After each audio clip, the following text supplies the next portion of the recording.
Le pratiquer, c'est faire un pied de nez à la gravité. Un trampoline, un mur, ça donne le trampo-mur, une nouvelle discipline que certains, comme Julien, voudraient faire reconnaître officiellement comme sport extrême.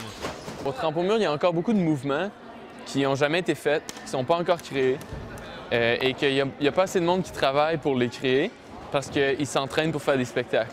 Tandis que si on s'entraîne pour faire des compétitions, pour faire du sport extrême, alors là, on va commencer à créer des mouvements plus difficiles qui n'ont jamais été faits. Né au Québec, le trampo-mur est un enfant de la balle. Le Cirque du Soleil l'a popularisé dans les années 90. Des sauts de 10 mètres de haut, du cirque Héloïse aux apprentis voltigeurs, on frissonne.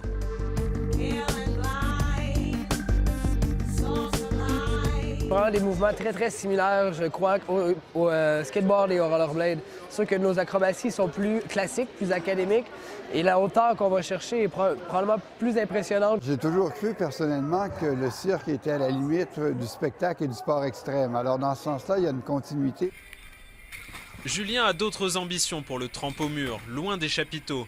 Il voudrait le faire entrer aux X Games, l'ultime compétition des sports extrêmes.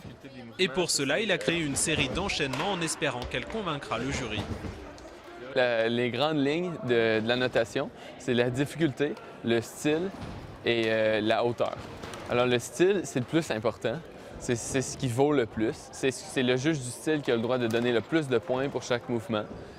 Prochaine étape, à l'automne, un gala avec la crème des trampomuristes canadiens. Julien espère que ce sera son ticket d'entrée aux X Games de 2013.